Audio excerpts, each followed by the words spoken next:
نے امریکا اور اسرائیل کی مشترکہ جارحیت کے دوران 10 کی بھرپور حمایت کر دی۔ انہوں نے کہا کہ سوشل میڈیا بیان میں انہوں نے یہ کہا کہ روسی صدر ولادیمیر پوٹن پیغامات اور روسی عوام کی حمایت ایرانی قوم کے لیے حوصلہ افزا ہیں۔ صدر مسعود پزشکیان کا مزید کہنا تھا کہ خطے کے ممالک کو اپنی سیکیورٹی خود یقینی بنانی چاہیے اور بیرونی دباؤ کو مسترد کرنا چاہیے۔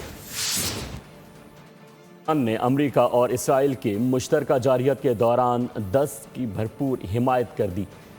انہوں نے کہا کہ سوشل میڈیا بیان میں انہوں نے یہ کہا کہ روسی صدر ولادیمیر پوٹن پیغامات اور روسی عوام کی حمایت ایرانی قوم کے لیے حوصلہ افزا ہیں۔ صدر مسعود پزشکیان کا مزید کہنا تھا کہ خطے کے ممالک کو اپنی سیکیورٹی خود یقینی بنانی چاہیے اور بیرونی دباؤ کو مسترد کرنا چاہیے۔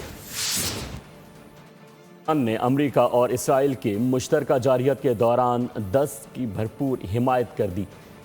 انہوں نے کہا کہ سوشل میڈیا بیان میں انہوں نے یہ کہا کہ روسی صدر ولادیمیر پوٹن پیغامات اور روسی عوام کی حمایت ایرانی قوم کے لیے حوصلہ افزا ہیں۔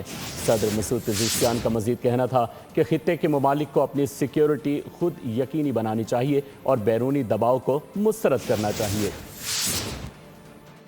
نے امریکا اور اسرائیل کی مشترکہ جارحیت کے دوران 10 کی بھرپور حمایت کر دی۔ انہوں نے کہا کہ سوشل میڈیا بیان میں انہوں نے یہ کہا کہ روسی صدر ولادیمیر پوٹن پیغامات اور روسی عوام کی حمایت ایرانی قوم کے لیے حوصلہ افزا ہیں۔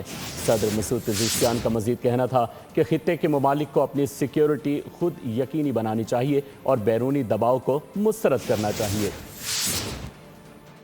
نے امریکا اور اسرائیل کی مشترکہ جارحیت کے دوران 10 کی بھرپور حمایت کر دی۔ انہوں نے کہا کہ سوشل میڈیا بیان میں انہوں نے یہ کہا کہ روسی صدر ولادیمیر پوٹن پیغامات اور روسی عوام کی حمایت ایرانی قوم کے لیے حوصلہ افزا ہیں۔